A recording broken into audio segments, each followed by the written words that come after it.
दोस्तों नमस्कार। मेरा नाम अर्जुन इलाहाबादी है। कहानियाँ सुनाता हूँ। आज जो मैं कहानी आपको सुनाने जा रहा हूँ उसको लिखा है हमारी मंडली की सदस्या अंतिमा बंसल ने। जैसा कि मैंने बताया था, अंतिमा बंसल जी पीएचडी की छात्रा हैं और वो स्त्री विमर्श पर अक्सर लिखा करती हैं। आज की जो कहानी है उसका शीर्षक है आत्मनिर्भर। रागिनी अपने पति की अर्थी को 4 साल के बेटे और 2 बेटियों के साथ मुखाग्नि देकर आई थी। छोटी सी उम्र में उस पर दुखों का पहाड़ टूट पड़ा था। 2 बेटियां व एक बेटे को पाल पोस कर बड़ा करने की जिम्मेदारी अब उसकी थी।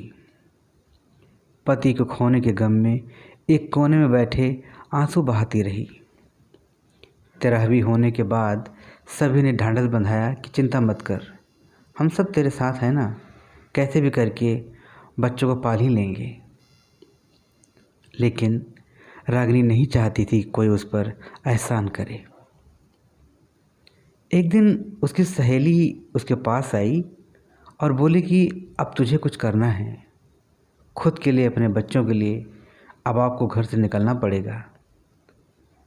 अब अपनी डिग्रियों को बाहर निकाल जिसे तूने सालों से बंद करके रखा है।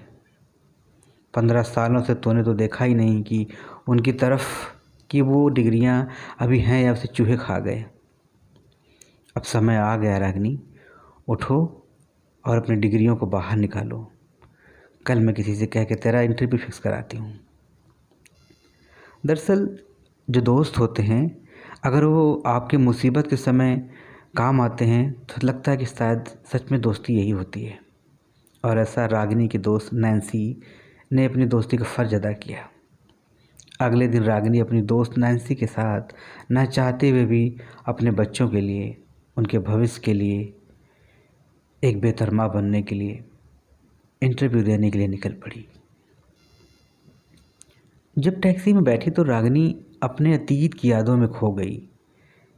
एक दिन ऐसा था कि जब उसने अपने घर के खिलाफ जाकर एमबीए किया था, क्योंकि उसे अपने पैरों पर खड़ा होना था। और वहीं आज वो किस हालत में है। फिर उसे याद आया कि एमबीए करते वक्त ही उसकी मुलाकात रोहित से हुई थी, जो खुद एक सॉफ्टवेयर कंपनी में इंजीनियर था। दोनों में मुलाकातें हुई, मोहब्बत हुई और कुछ दिन ये मोहब्बत शादी में तब्दील हो गई। दोनों के घर वालों की रजामंदी के अनुसार ये शादी हुई। आप कह सकते हैं कि लव ज़्यादा अरेंज कम शादी थी। रोहित ने रागिनी को शादी के पहले ही बता दिया था कि मैं नहीं चाहता कि मेरी पत्नी बाहर काम करे, बुरे लोगों की नज़रों से उसे दो चार होना पड़े। तुम बाहर जाकर परेशानियां उठाओ या मुझे नहीं देखा जाएगा। मैं हूं ना काम करने के लिए, तुम बस पैसे खर्च करो। अब जब मैं कमा कर लाऊंगा तो उसे खर्च करने वाला भी तो कोई होना चाहिए ना। चलो, वह जिम्मेदारी मैं तुम्हें देता हूँ। वह ठाके मार के हंसने लगा। रागिनी मुस्कुरा कर रह गई। उसे लगा कि चलो अब ज़िंदगी आराम से कटेगी, क्या करना मुझे नौकरी करके। कुछ दिनों के बाद रागिनी के घर वालों ने रागिनी से कहा कि रागिनी, तुम पढ़ी लिखी हो, आखिर तुमने एमबीए किया, अपने पैरों पर खड़ी होना सीखो, कब तक तुम किसी के सहारे ऐसे रहोगी।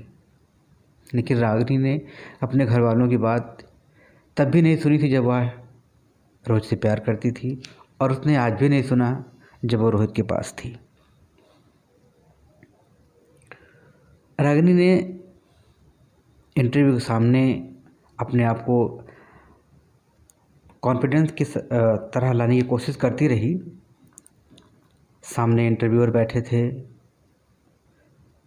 और वो रागिनी से सवाल कर रहे थे। जो कभी इंग्लिश फर्राटेदार बोलती थी, आज वह अंग्रेजी में ठीक से अपना परिचय भी नहीं दे पा रही थी। उसे तो प्रश्नों के उत्तर भी ठीक से नहीं मालूम थे।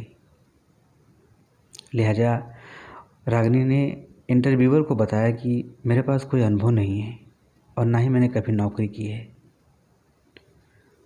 यह सुनकर इंटरव्यूअर कुछ आपस में सवालिया निगाहों से एक दूसरे को देखा और फिर कुछ सवाल किए रागिनी को। इस बार रागिनी ने बेहतरीन परफॉर्मेंस किया, एक गजब का आत्मविश्वास अपने अंदर लाया और उनके सारे सवालों का जवाब एक एक करके दिया। उसको नौकरी की ज़रूरत थी, यह बात उसे आज समझ में आ गई थी। नैन्सी ने कंपनी से थोड़ा सा फोर्स लगाया और आसानी से उसे 15,000 रुपये महीने की नौकरी मिल गई। रागिनी रास्ते पर यही सोचती आई थी कि अगर इतने सालों में वह कोई नौकरी की होती तो आज उसके पास एक हैंडसम सैलरी होती और एक ढेर सारा वर्क एक्सपीरियंस होता, जिसे दिखाकर वो कभी भी किसी भी कंपनी में काम कर सकती थी। लेकिन खुद की आलसीपन के कारण, या कह लीजिए कि पति होने के नाते उसको लगा कि जब पति कमाता है तो मुझे कमाने की कोई ज़रूरत नहीं है।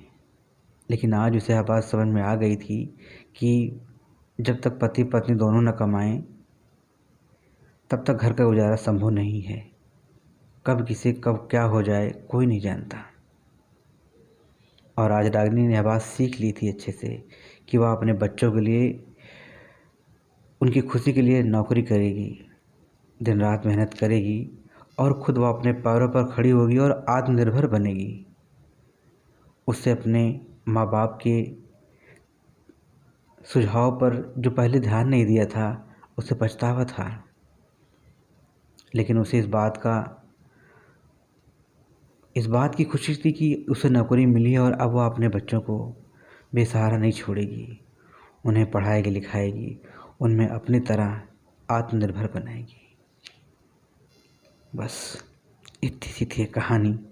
दोस्तों, ये कहानी कैसी लगी आपको हमें कमेंट करके ज़रूर बताइएगा। तब तक के लिए सुरक्षित रहिए, सेफ रहिए। नमस्कार।